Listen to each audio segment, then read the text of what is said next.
Bonjour, dans cette vidéo je vais vous montrer comment utiliser les kits de points de croix Stitch Storm Création. Cette vidéo est dédiée aux kits difficulté 1 et 2. Pour les autres difficultés, il y a une autre vidéo dont je mettrai le lien dans la description. Qu'y a-t-il dans ce kit? Alors on va trouver des fils avec une aiguille qui est fixée au dos de la carte, du canevas en plastique, de la feutrine, une grille qui va nous expliquer le motif à suivre et le guide qui vous a normalement amené ici. Comment commencer sa broderie? Ici on a un motif qui fait, on voit 16 par 17, donc le canevas n'est pas un carré, il faudra vérifier qu'on le prend dans le bon sens.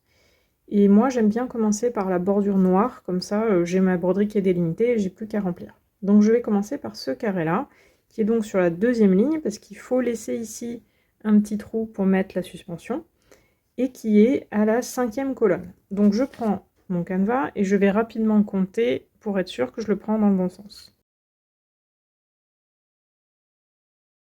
Donc le bon sens, c'est celui-ci, et je vais commencer par le noir. Je prends mon fil noir et je vais l'insérer dans l'aiguille, tout simplement.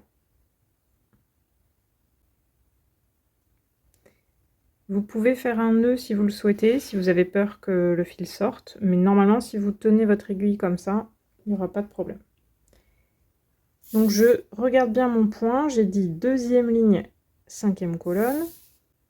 Je me mets, alors à la deuxième ligne, vous voyez qu'en fait je me mets au 3e trou, parce que je commence mes croix par le bas. 1, 2, 3, 4, 5. Je tire doucement mon fil et je le coince, je laisse quelques centimètres et je le coince avec mon doigt derrière le canevas. Je vais ensuite faire ma première diagonale en prenant le trou qui est en haut à droite de là où j'ai commencé. J'ai fait ma première diagonale, je reviens par le trou en bas à droite et je repars en haut à gauche. Et j'ai ainsi fait mon premier point de croix. Je vais continuer.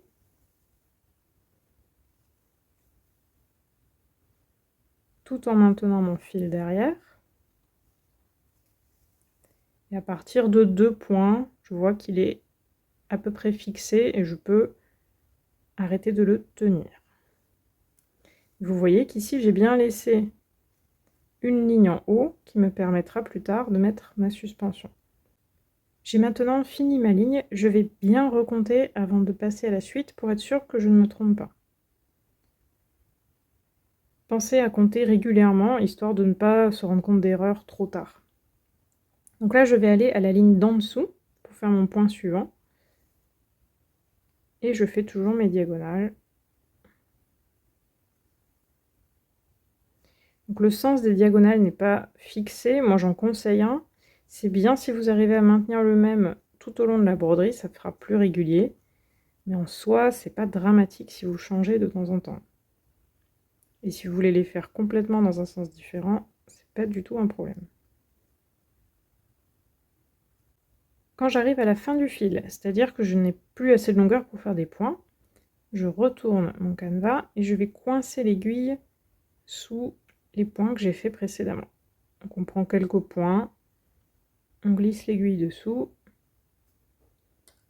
et on tire. Je coupe le petit bout de fil restant et je peux continuer. Si vous vous trompez, là par exemple j'ai fait 9 points au lieu de 8. Je vais simplement enlever le fil de mon aiguille et utiliser mon aiguille pour me glisser sous mes diagonales et défaire le point en trop. On tire doucement.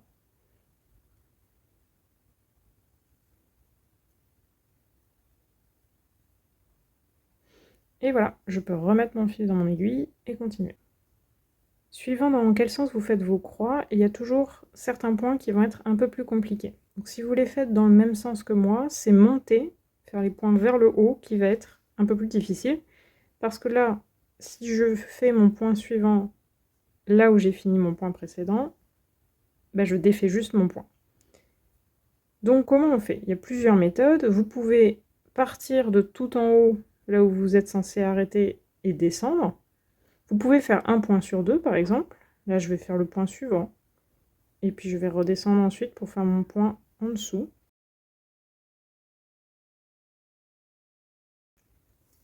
Qu'on peut faire comme ça, petit à petit, et monter.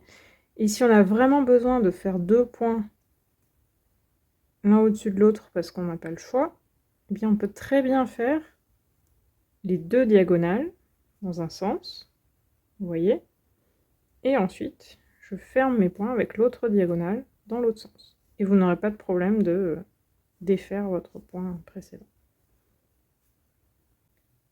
Une fois que vous avez beaucoup de points, vous pouvez utiliser les points précédents pour caler vos fils, même en commençant. Donc par exemple ici, je veux commencer mon fil jaune, je vais juste passer mon aiguille sous quelques points rouges. C'est pas toujours facile de trouver des points un peu serrés. Voilà, là c'est pas mal. Donc un peu de la même manière que quand je finis, mais là je fais ça pour commencer. Je le maintiens quand même un petit peu avec le doigt, juste le temps de faire mes premiers points.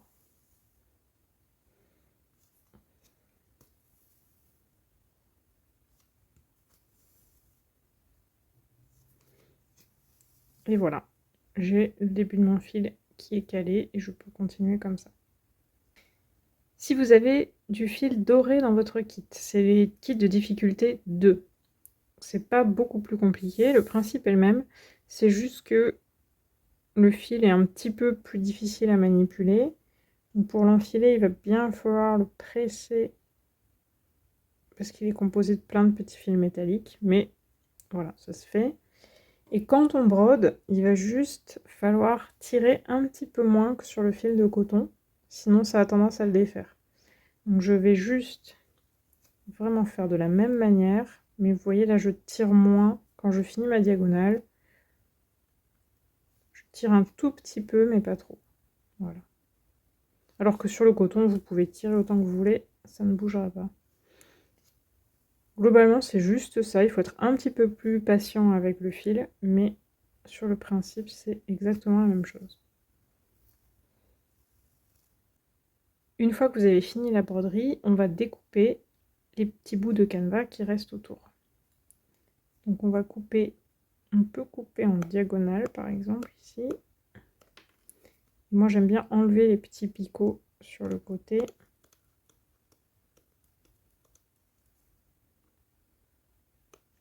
Vous pouvez utiliser des ciseaux à ongles ou des ciseaux classiques.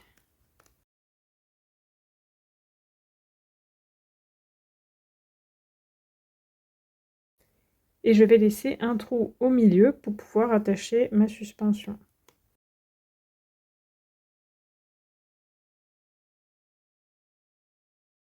Si jamais vous découpez ce trou-là et que vous oubliez, c'est pas très grave, vous pouvez faire passer votre fil de suspension dans un des trous de la ligne là.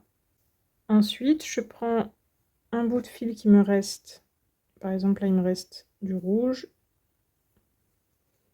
et je le passe dans le trou.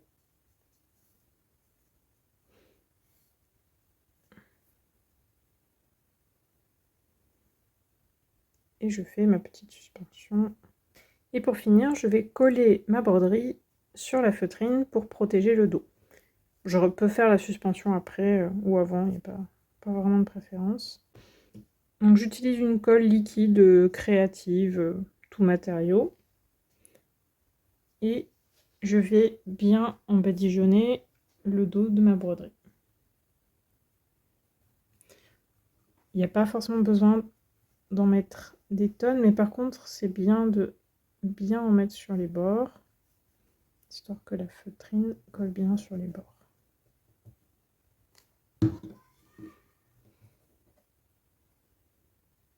Je mets le tout sur ma feutrine et je vais attendre quelques heures que ça sèche. Si vous avez quelque chose de lourd à mettre dessus, c'est pas plus mal. Une fois que la colle est sèche, on a juste à enlever l'excès de feutrine.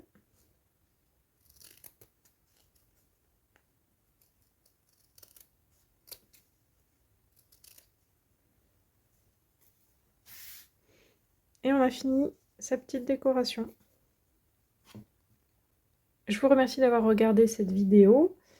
Si vous avez encore des questions, n'hésitez pas à les poser en commentaire. Et on se retrouve bientôt pour d'autres conseils.